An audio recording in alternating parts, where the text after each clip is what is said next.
What is going on, everyone? Welcome on into Open Ice Hits. It's the trade deadline time of the year, so things are getting spicy. Moves are being made, and the New Jersey Devils and the New York Islanders made a pretty big splash here. And I'll be honest with you, if I'm an Islanders fan, I'm feeling really great to add the pieces that they just added in Zajac and Palmieri to this Barry Trotz-led team. My initial reaction was, damn, look, they have Anders Lee on the LTIR, which is crucial. Their captain, their leader, and you pick up some experienced players. Zajac, very experienced. Not the player he once was, but maybe you don't need him to be that. You have this guy that understands. He has the IQ. He can play a great role for you. And then Palmieri, while it might not be his statistical most fantastic season in the world, you put together, and look, we always talk about this too with Barry Trotz. It might not matter about the numbers, about how many goals and how many assists. If you just put these guys that understand the game, the level that they do, in a system where it's very structured and sound, you could just put a complete roster together, and it becomes even scarier. So to me, it's not too much about how many points they have this season or what they did in New Jersey, because it's going to be a whole new identity when you get put with Barry Trotz and Barzell. When I look at this Islanders team and I look at where they are in this East Division, I think not even the East Division. I'm talking the whole damn league at this point. This has raised the bar, and I'm kind of intrigued. I've always said that they didn't have enough, and I don't know if they have enough flashy players. They had that guy besides Barzell. Do they have enough? Do they have enough? This could be a move that can totally elevate them to that next tier. So, Durso, your initial reaction when you saw the news, the Devils and the Islanders, and not a far travel. That's good too for the families. Well, okay, then this is not my first true thought when I saw it then, but I'll throw in there the fact that it is very rare to find an interdivision trade especially at deadline time. But that kind of tells you what direction both teams are going. The Devils weren't going to make the playoffs. That was pretty obvious a few weeks back. And when they, Palmieri was a guy who was sat earlier in the week for precautionary reasons, which kind of told you all you need to know. And his agent confirmed that they were looking at a trade. So you tell me what was going to happen within the next week. Everybody knew that was coming. Zajac being included surprised me a little bit. I'll be honest. I didn't think he was going to be the type of guy who was on the move, but good for the Islanders for getting another big piece. I was texting with you last night leading into the show. We were talking about ideas to where we were going to go with this. And that obviously, like, this trade coming out at around the time it did, I guess it was about 8:00 at night, was perfect because it was like, this gave us our big story for the week. And I was actually at my parents' last night. I was sitting there talking to my dad and I went, Lou's going for it. And that's really the truth. Lou Lamoriello is going for it this year with this. And, you mentioned Palmieri's numbers this year and how they're not quite what they've been in the past.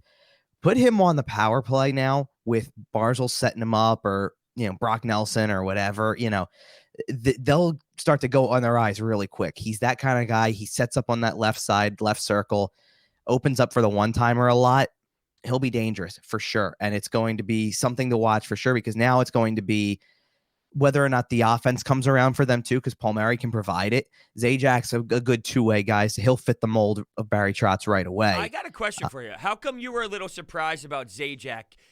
Were you surprised that he was traded at all, or were you surprised that he was in this deal? Because when you look at where the Devils are, and I know the history of him and New Jersey as a whole, we understand his whole career and whatnot and how it's played out, but when you think about the expiring contract side of things and where the Devils are as a franchise, doesn't it make sense to put him on the move?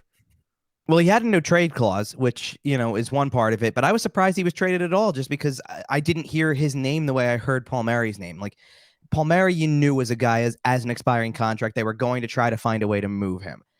Zajac's name never came up, and it just felt like he was going to kind of just be that lifelong Devil because of the fact that he'd been there for so long already. The contract was structured around the no move. Maybe he would have gone somewhere else in the offseason. Maybe. I mean, that's up to the player. If the player looks at the situation and goes, I'm going to find a spot, maybe, and you take your pick. Maybe it's a Toronto, maybe it's a Colorado, maybe it's a Vegas, maybe it's an Islanders team, whatever. You go to a team where you think you've got a shot to win the big prize, right? That's what most players do, especially at his age and experience. It's not like they haven't come close in his time. I mean, they did make a Stanley Cup final with him on the team, and they didn't win. So you've been there once. You want to get back. And I think ultimately that's why he's where he is, though, because obviously they had to ask and make sure he was okay with being part of that deal if they were going to do that.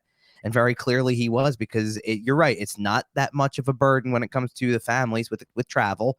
It's still close enough. And he goes to an instant contender. I mean, talk about turning your entire outlook of your season around. You go from a team that wasn't going to make the playoffs to a team that could go really far, and it sounds like they're going for it. So that makes a huge difference.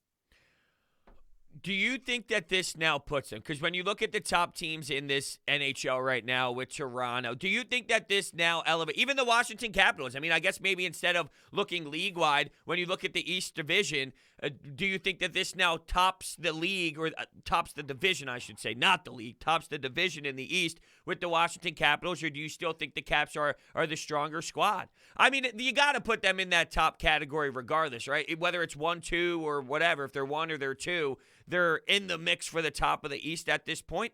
Or do you see it as the Caps are still a jump ahead of them?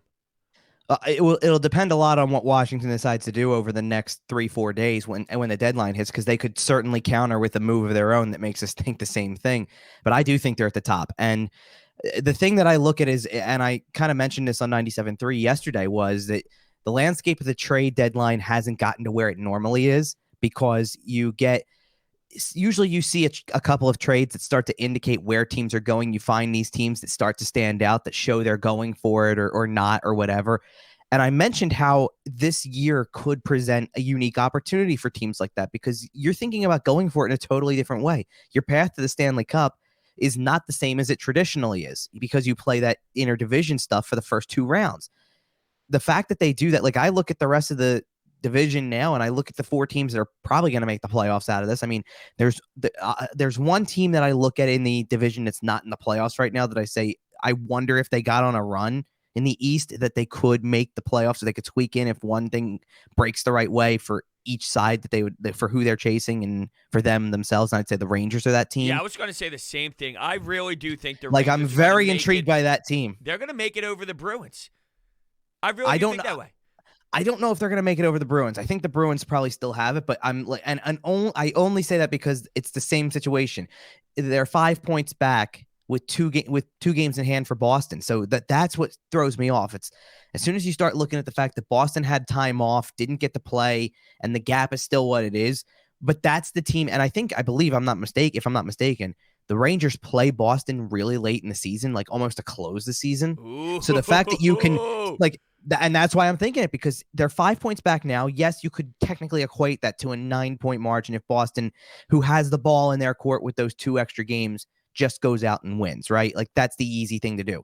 But they haven't been great since coming back from their pause, or since realistically they haven't been great since Lake Tahoe, to be honest. I mean, they're about a 500 team. Yeah, they are, because when you look through their schedule, because I was doing this when the Flyers were just about to play the Bruins, and when you look back, it's they win, they lose, they win, they lose, they win, they lose. Then when the Flyers play, all you hear about with Bruce Cassidy is trying to figure out how to get some more depth scoring, and I wonder, without that top line together, when they are together, yes, they're scoring goals, but on the power play, and they can't really generate anywhere else. And I just don't know if that's going to be consistent enough. And keep in mind with their goaltending situation. Now, when you play the Flyers, anyone can look great, but is that sustainable when you're throwing in kids that are very raw?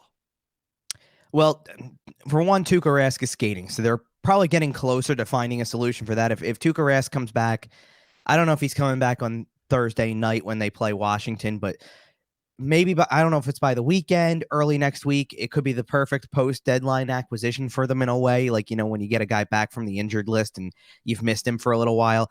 Obviously, Yaroslav Halak's situation is flexible at the moment, but he's been on that COVID list now for, I guess, 4 days. So, that kind of you can kind of make an assumption he's not coming off anytime soon. He didn't have the 1 day on, 1 day off thing. So they will get some help back when Rask comes back, and then can turn to Halak when he's off the COVID list. But ultimately, you already said it. The thing that stood out when I watched them play the Flyers twice this week, and obviously in those moments I'm watching both teams. I watch the Flyers with a close eye, and I'm watching the opponent with a closer eye, because that's where the situation is. The Bruins it really always just comes down. I mean, they're in that Tuesday win, it was their big 3 that stepped in. It wasn't even their big 3, because Pasternak wasn't as noticeable as he usually is, because he's not on that line, but it was Bergeron, Marchand again. And that's who steps up in those big moments. all the time. But that question that they have when it comes to playing a team like the Islanders or a team like Washington or a team if they get where they get out of the East Division like a Tampa Bay, do you have the depth and can you get the depth scoring that helps you along as the playoffs move along? Because there are other teams out there that can challenge it. Obviously, the Islanders can now because you Yeah, just my added two answer is guys. no. When they lost Corrali, right? Like they lost some guys last year that when they went to that cup run and you were talking about their depth scoring and all that. Like even a guy like Charlie Coyle, I remember that acquisition. I thought, oh, wow, that's great and all. And now I look at it as, it's okay, but I don't know if it has the same impact as maybe I thought it was. They definitely lost a lot of pieces where Chara, I mean, even though he's 73 years old and in a wheelchair out there, now you don't have that key piece, right? You don't have that guy that you had for so damn long. It's just not the same Bruins team. And even though it started out that way, I think reality is starting to hit because you can't rely on just one line. It won't be good enough. There's no way in hell one line will be able to do it in today's era where you have four lines of younger speed that can wear you down when you get to these tougher opponents. I love the fact that you mentioned Sean Corrali. I think he's one of the most underrated players in the game. And with that being said, though, you still don't lean on him as your goal scoring, from a depth standpoint. I mean, the guys I look at when I watch that team and I say, where are they most nights? I just watched 2 games in a row, back-to-back nights, Boston against the Flyers, right? And Boston gets one of those games to overtime and wins the other one. But the whole story was Bergeron, pretty much. I mean, Bergeron Marchand had all 4 goals in the Tuesday game. Bergeron had one of the 2 in the Monday game. And you're sitting there going, so where's the depth scoring come from? And I kind of go, where's David Krejci? Where's Jake DeBrusk? Where are these guys who were supposed to be the second line? And even, Craig Smith was supposed to be a good pickup who could score. You're looking for him.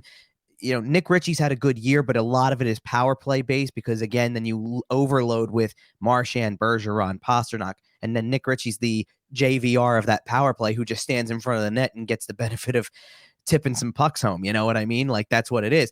But that's what it comes down to. Where are some of those guys? And that's who needs to be doing the scoring. I mean, Boston was going really well and in playoff runs when Jake DeBrusk is out there having 2-goal games and things like that. Not when it's Marchand, Bergeron, Pasternak all the time. And I've always said that about them, is that they're a one-line team in that regard where when that one line's going like crazy, they're outstanding. They're very hard to beat. But if you shut down that line, especially in a playoff series, you have a shot because they don't seem to be able to get the rest from the rest of the guys. They just don't seem to get the production even on a similar scale. I mean, I remember writing game previews for that team where the Flyers would play Boston, and you would, in a full season, full 82, you're getting toward the end, and you would be writing point totals for Marchand, Bergeron, and Pasternak that were upwards of 80 to 100 points down the stretch of the season, and the next highest guy was like 40. Yeah. And you're going, there's not even a guy who comes close to half a point per game. I don't think sometimes.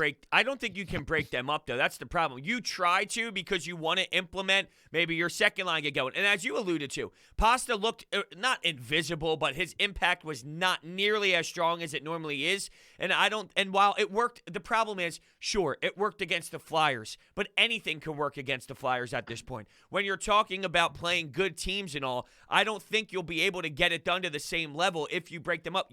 In my opinion, you kind of have to put them together because that gives you the best shot with those 3 because they are that much of a lethal weapon, but then you are really doing damage to the rest of your team, and that's where I think they're somewhat in a pickle where they're not going to be able to get themselves out of it. But if I'm the coach, I know they're flirting around with the idea of, hey, maybe we shouldn't keep them all together, but if you think about what gives you the best night to win every night, the way that this is properly constructed, and if I'm Bruce Cassidy, the answer is I got to put them together because they are that scary, but it's like I'm putting all my eggs into one basket. If they're going to rock, we're going to win. But when we go up against teams, as you alluded to, that has more firepower, it's harder to get by. It really is.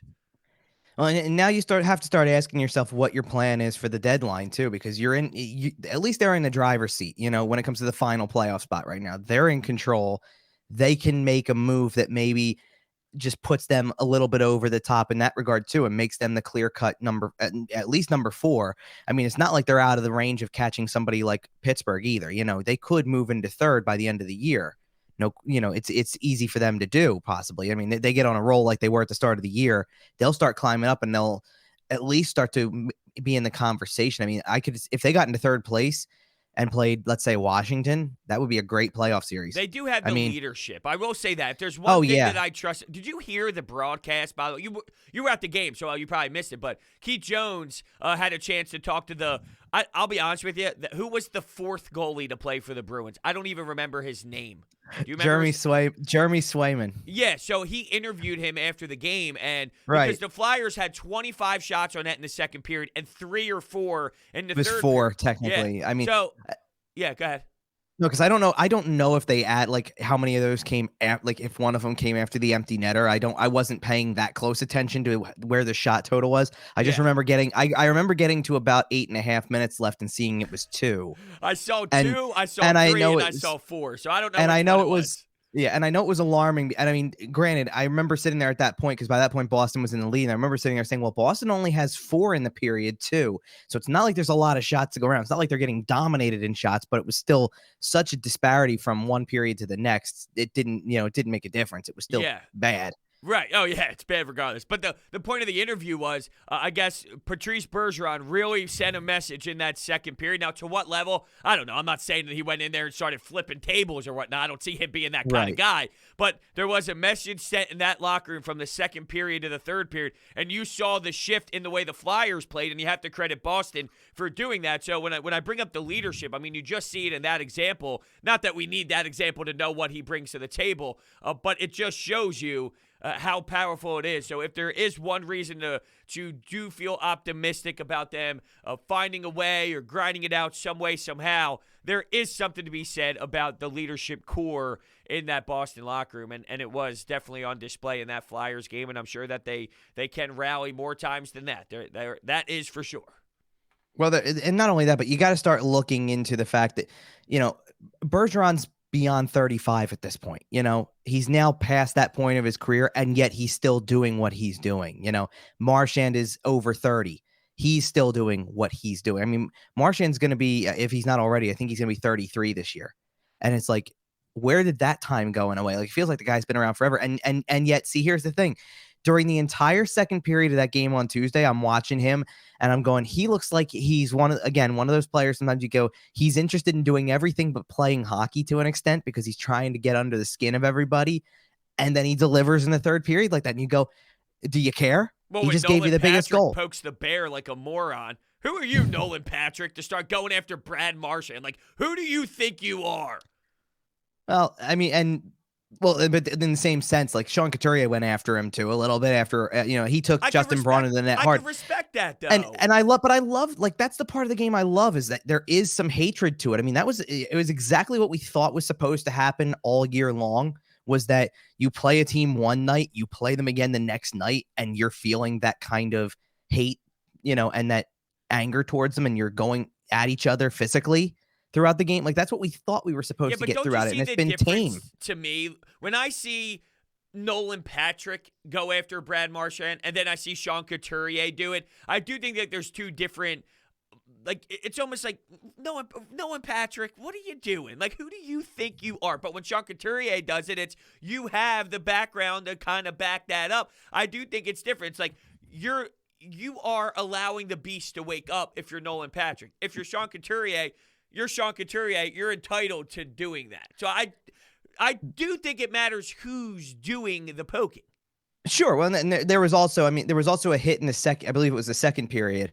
And Trent Frederick was the one who eventually got into it with James Van Riemsdyk. But before that, Van Riemsdyk put a hit on a player. I forget which player it was, but beside the point. And Patrice Bergeron's the one who went after him first, technically. And then eventually it continued to carry over. Trent Frederick's on the ice and he starts doing it. And he's the younger guy. And he's the one who kind of couldn't leave well enough alone and ended up taking the penalty.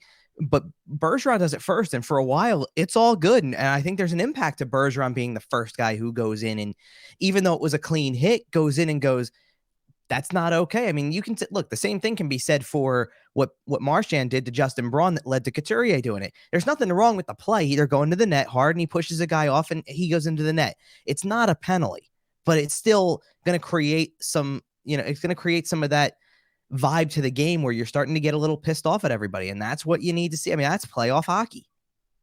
Yeah, the problem is the Flyers aren't going to be in playoff hockey. Now, here's something that just happened. Somehow we have this huge trade in the NHL We talked about it for 5 minutes, and then we got sidetracked into the Boston Bruins a little bit. I do want to touch on the Devils side of it. So Sure. let's just rotate a little bit backwards. That's just what we do, the nature of just talking some puck. But the Devils, they get a first-round pick, and pretty much from everything I'm reading some athletic pieces, some TSM pieces. These guys that they got in Greer and either Jobst or Jobst, I apologize for not knowing the real pronunciation of it. It does seem like they're just going to be some minor league AHL guys. So it really comes down to the first-round pick, fourth-round pick. Compensation-wise, expiring contracts, knowing you're retooling this bad boy and you can utilize another draft pick to even get younger and better, I'm okay with the compensation. I don't see it as a knock it out of the park, you got a home run in return. But you get a first-round pick for two guys that weren't going to be here. The way I look at it is if we're going to use a scale, if you're in school with your A+, B+, whatever, I'll give them like a B-, a B- or so. Like that's where I think is a comfortable where you got something nice. Yeah, what more could you have gotten? I mean, you're not going to hold out to get a first and a second. You know what I mean? Yeah, I mean, the problem with the first is where it's going to probably end up being because the Islanders look like they're now poised to go pretty far. So if that's the case, then you're getting a pick that's 25th or worse, and that's what kind of I think sticks out is because of the fact that it's not a strong draft year. It's going to be harder to find impact players in the first round, and as a result of that, a late pick might not be all that significant this year. For that reason, maybe you could package it up. Well, sure. I don't disagree with that. I think the other part of it that make people think it's not the best deal they could have made is the retention of salary thrown in there too. I mean, if you're going to retain some salary and take that burden off the Islanders too, where's the further compensation for it? That here's something a little extra in addition to all that. I mean, maybe that's what the conditional fourth is for. I don't know. These minor league players. I don't know because even their minor league team is not doing well, so they're not going to go to the playoffs either, probably. But I'm just wondering where, not where this goes. I mean, you could look at those AHL pieces and say maybe they could be packaged up later in something. Obviously, the picks have potential for that.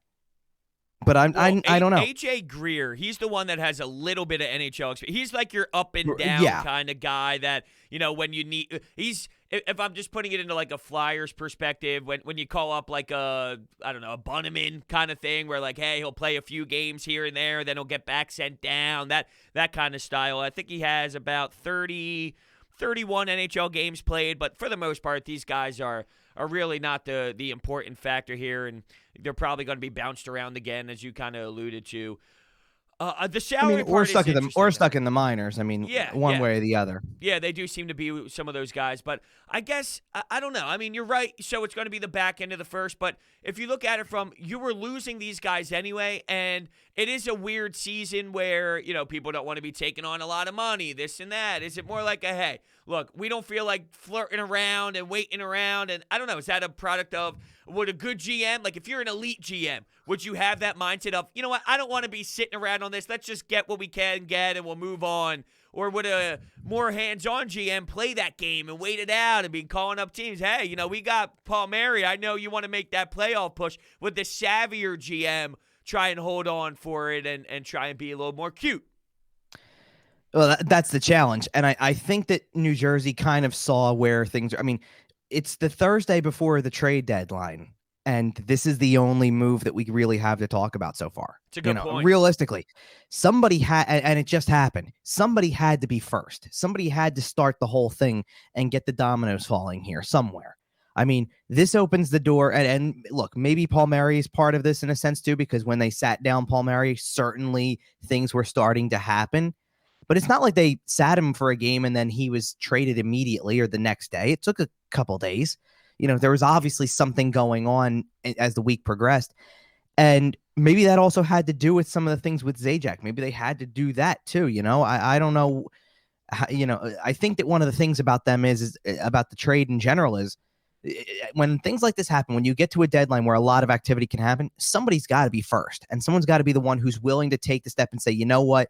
This is what we're going to do because this is the best that we probably will be able to get when it comes down to it. We've tried this already. We've talked to other teams. We've explored the market. We've seen what we could get. This might really be the best we can get. And I also think that one of the things that comes into this that's really difficult for a lot of teams is their standing position. I think they're all looking and kind of trying to figure out who they are with less than a week to go. And what do you do? Do you try to sell pieces? Do you stay somewhere in the middle, or do you go for it? The Islanders have gotten to the point where they can sit there and say, we got to go for it. We're in a spot where we might be able to, and I think that the Islanders are able to do that for two reasons. One, their position in the standings and the way they're playing, but also the way last year went. When you were one of the final four teams playing, and now you're back at the top of a division again, you're sitting here going, last year was no fluke. We're this good. We got to do something to go for it. Because now, where do these two guys even fit in on that team? Oh, no, I'm saying they'll find a way, but where do they even fit in? Third line with Pajot, who was also a trade deadline pickup. Like, the deadline pickups could be your third line. That's how deep this team is, and that's a scary thought. It seems like for the Devils' perspective, yeah, you're right. That is unbelievable. You're leading more C+ than B-, because it seems like you're not in on the. Not that you're out. I mean, it's just crazy. We're talking about, hey, you got a first-round pick, and we're going, nah. Like that, it's I mean, I don't want to make it seem like it's not credible at all. So I think C+ wouldn't do it enough service. You're kind of doing it a disservice, like really just to see like a little above average or whatever. Oh, no. But I'm still B- is good. I'm still with you on that, because a first rounder is still a first rounder. I just don't think it is a first rounder that makes you go winners on both sides. That's the difference. Like, the Islanders definitely win the trade for getting two pieces like that, not having to pay all of the salary and getting them for a stretch run as expiring contracts. Because this doesn't even screw up next season for them. That's the thing. Like, it doesn't even screw up next season for where they can try to build on it. They could look into keeping those guys. I actually do think that they will make a play to keep a guy like Palmieri around. I don't know about Zajac. Zajac might be a little different, but I would agree with you. I think Zajac will probably move on to the next spot after Palmieri's originally from Long Island, by the way. He was born in Long Island, so there's a bit of a Jersey. I thought he was he did something in Jersey because I think he lived or grew up in Jersey and parts of Jersey, but he was born in Long Island. So again, it's another homecoming of sorts for him, and that's really interesting. So I almost wonder if he would stay there for the sake of also being able to compete, because even if the Islanders don't win this season, and there's a lot of teams out there that have a shot for sure. I mean, we could look at the top. I think the Islanders are technically either tied for 5th or they're 7th in the league standings, something of that sort. I know that they're right there, and I did have it up earlier, so I'll pull it back up really quick. They are tied for 5th with Tampa and Washington at 54 points and within 3 of the top spot in the league. Obviously, they're in a spot to go for it, but there are 6 other teams that are right there with them that are also in that kind of position where they could win. So I could look at any of those teams in the top 7 right now and think I'm not surprised if they're there in July. I'm crazy though with Palmieri acquisition. When you talk about these other teams that are at the top, I almost feel like the Islanders is like a perfect fit. Like, when you think about where he could go and some of these other teams and, hey, let's make a playoff push. We could talk about Toronto, and I want to bring them up when it comes to a player like Scott Lawton. And Taylor Hall with Buffalo is a name that's out there that maybe a team will go make a push on and whatnot. But I look at what Palmieri can bring in Zajac and Barry Trotz and this system and Barzell and all this, and with Anders Lee, I think this adds just another layer of that veteran presence. I almost feel like this is literally the perfect fit for these two parties. Like, I just think it makes so much sense. And when you compare that to other possibilities, this one almost just like fits. Like, the puzzle pieces fit. Am I crazy? No, I think you're definitely right about Palmieri, because Palmieri, like I said, I think he helps their power play big time. And not to say that there's a true weakness on that team, but when special teams come into play in the playoffs, you need to be capitalizing on opportunities. So they can't be the team that has good pressure but doesn't score, and I think that does happen to them a little too often on the power play. Not that they're a bad team. Like, they're obviously a really good team. They're going to have depth across the board now. Barzal's outstanding. Bavilier is coming around. He had a bit of a slow start. He's coming around. Nelson and Bailey are steady guys. You've got them. They've even got, I'm such a big fan of Casey Cizikas. I think he's another one of those guys, underrated bottom 6 type guys who he's 4th line center for them. And he's the type of guy I look at and I go, if anybody else picked him up, he'd be their 3rd line center, because it's only because of the depth that team has that's where he plays, and then you put him out there with Matt Martin and I Cal can't believe Clutterbuck and these when I guys. see Matt Martin, I just laugh. I don't know why. It's like this guy's still going. You know what I mean? I just, But he's doing well. I know That's the thing. he's doing backhand in between the leg passes. I think it was Bavoulier against the Flyers on that power play goal that was disgusting. It's like, dude, I don't know. He's one of those guys where it just seems, especially with college basketball, when you see that guy who's like a senior and you think this guy's still there. And for some reason, I don't know why it's Matt Martin to me. But with Zajac, I think I found the perfect comparison to what I think he could bring to this team. With Toronto, you got Spezza. Is Zajac the version of Spezza for the Islanders? Is that the perfect comparison? That is a really good one. Yeah. Thank you. That's a really good one. And I think this too, like, here's something else I'll bring up too that I just thought of.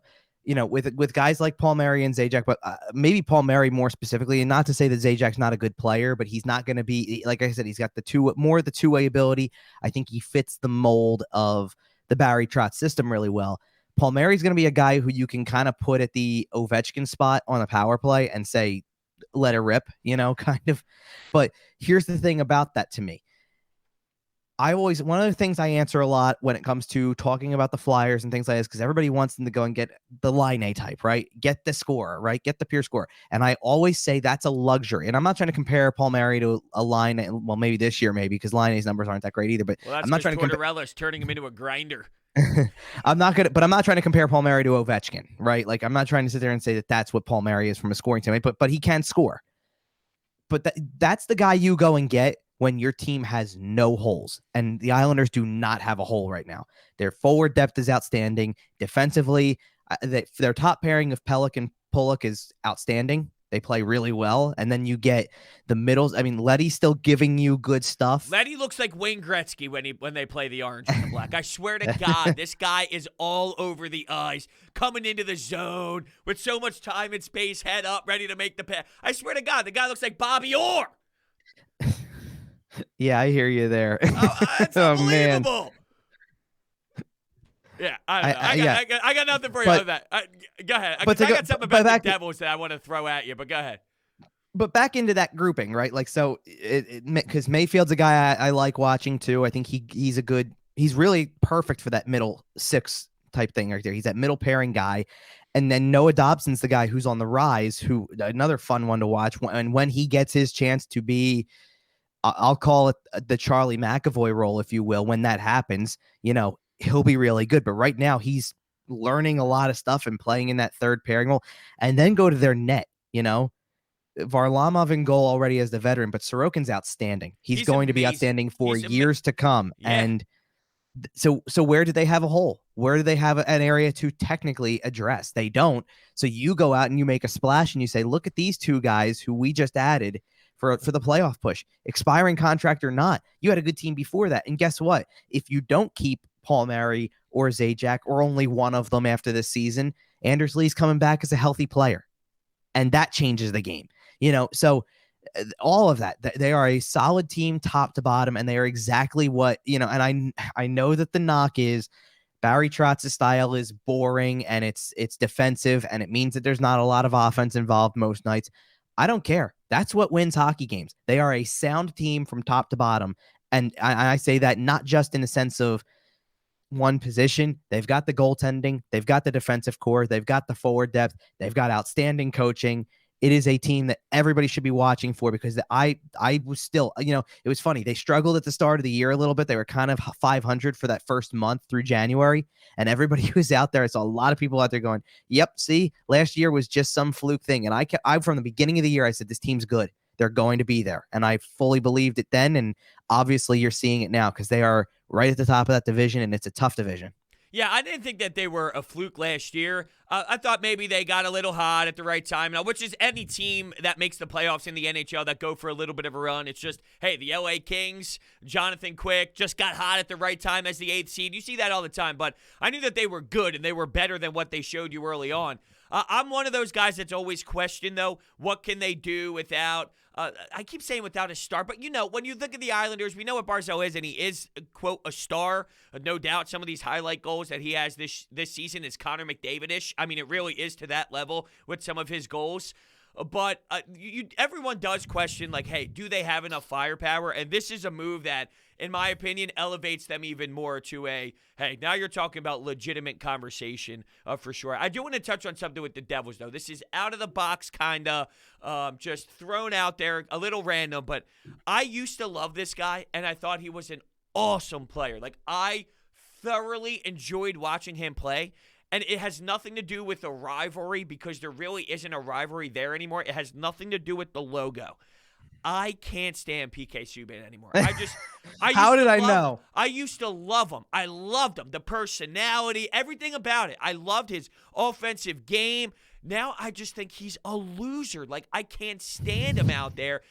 I don't know. Maybe it's because I really don't know what it is. I mean, his production isn't there, but you're on a bad team. Like, maybe I liked him because of the way he was scoring goals, 15, 16 goals, the clap bomb, the celebration fist pumps in the Montreal Canadiens jersey. Like, I loved everything about that. And now I just think maybe the frustration of him not being the same player and maybe, like, that rubs off with his body language and all. Like, maybe that's a part of it. I don't know. But when I watch him, like, what happened to this guy? He lost that swag. And as a fan of hockey, I don't know. Like, I'm not attracted to his play anymore like I once was. You even went back as far as Montreal. I thought that the swagger was really there when he was in Nashville during the good years. That was it for him right there. I don't know what it is. I almost wonder if he's too much of a personality. And I'm not trying to say it's a bad thing. Like, the league needs personality. Don't get me wrong.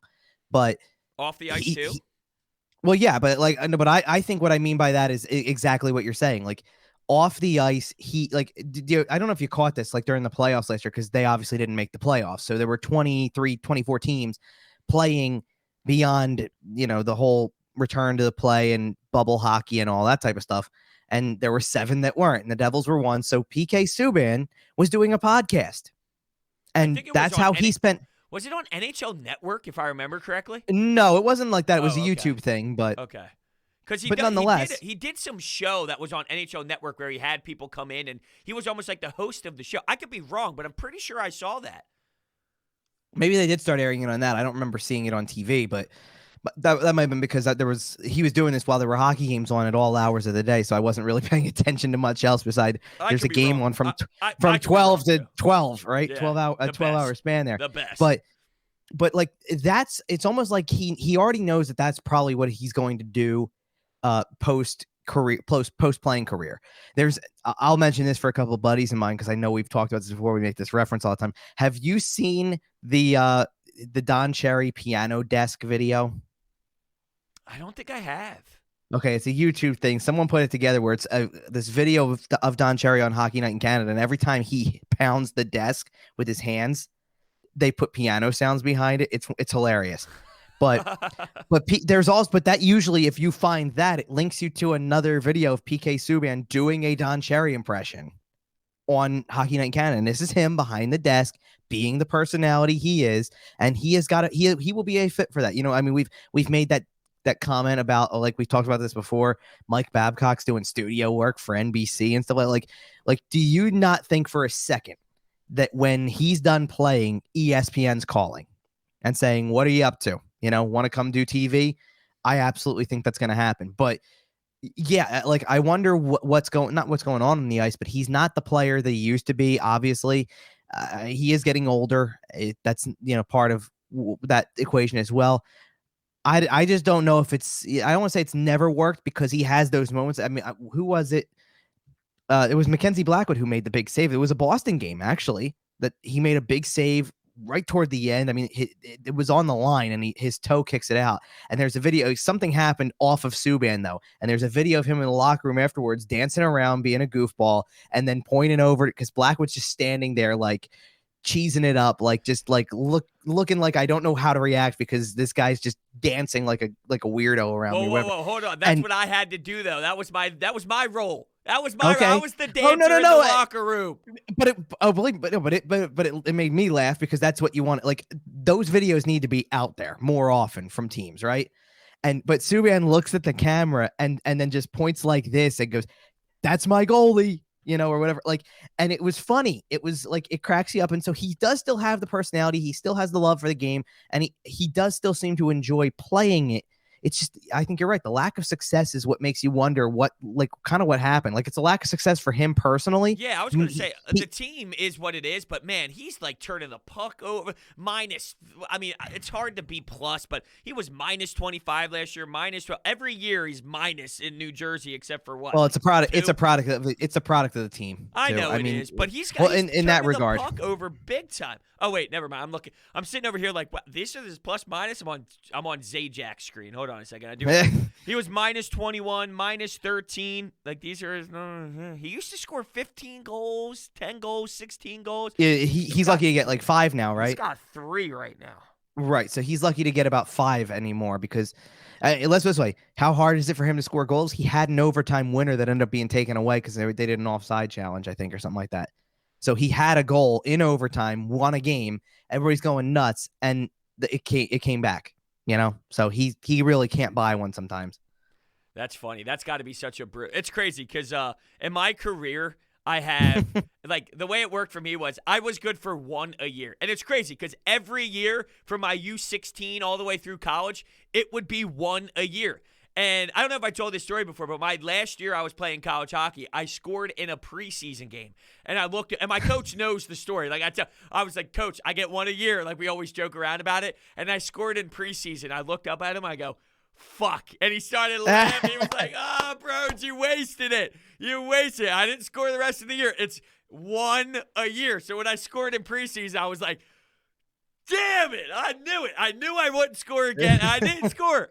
So it's just funny how I don't know why that related it to me, but that's kind of how I saw it. It's like, you finally do something good. It's like, damn, At least you reached that level, you could be like me, who wouldn't come close in a million years. One of the funny stories I still tell with a couple college buddies of mine, we all were talking about this too. There was we didn't have a hockey team at the college I went to, so basically the big sport was basketball and lacrosse. So we got to the winter sports. They were having some kickoff event for the basketball season, and we worked for the college radio station. So we went over, we provided like the music as the backdrop or whatever. Well, the only thing we could find to shoot around at this little basketball, the only thing we could find to shoot at it with was a volleyball. And we can't even hit a shot there. And the assistant sports director who taught one of the classes that we were in came over at one point in time and goes, "Well, now we know why you guys are media." So we've always had a crack up like that. So it's really funny to think about that, because that's always why I sit there and I say that's why I do what I do. I love the game to death, and I watch it as often as I can, and I try to I love that part of it. I'm still learning things, and I still try to learn something from the game every single time. I told you this before, I still get hopped up going into the building too, right? Like, you get hopped up going into the building, that pregame moment. I don't care what period of the season it is. I don't care how the team is. There's still an energy to starting a game, and getting ready to watch that and things like just being there. That's what I miss. I definitely miss like that. Nothing compares to beats on 20 minutes before warm-ups, like that. Just that like, I'm gonna play mode. Like, you can't. I try and match that if I have a radio show. It's like I'm driving to like Drake or Future. I'm like, yeah, I'm gonna go do a radio show. And I'm thinking, come on, Broach, you're lying to yourself, dude. This is not the same energy rush, man. It's just not. It's not. But yeah, that is something that I miss. Look, hockey was a love-hate relationship, especially coming from a guy that was in and out of the lineup, and 6 defensemen dress every night, and you're the 8th, 7th defenseman, so you had to, we carried 10 when I was playing in college. So I was in that like 8 mode where it was, it was a grind for sure. But yeah, love-hate relationship. But anyway, I don't know how that tied to PK Subban, but here we are. And it was fun. Yeah, I don't know how it tied either. It was fun. Yeah, fun time talking hockey as always. So I want to thank everybody for listening to this episode of Open Ice Hits. I know we had a hectic couple of weeks, and we're gonna get back on track here to kind of put it back into a flow of things, especially as the second half not even the second. I mean, it's the second half. I look at it as the deadline, like, oh, that second half push. But at this point, with the shortened season, we're pretty much into the full steam of things. We are like a month away from playoffs, which Woo-hoo! I am doing this show. I'm so excited to do playoff time. Me Like too. when we're going to be sitting here watching playoff games and then coming on and talking about stuff going on. And it will totally turn things around, you know, with some of the topics on the show, because we're just going to have every game's going to be such a big game. And it's going to be great. We're going to be almost 2, and we might do 6-hour episodes. I'm just kidding. I didn't mean that. No, I did mention, I mentioned, like, I mentioned an idea to you that we could look into during the playoffs. So we'll see. We'll tease that for sure. All right. Thank you guys so much for listening, and we will see you next time.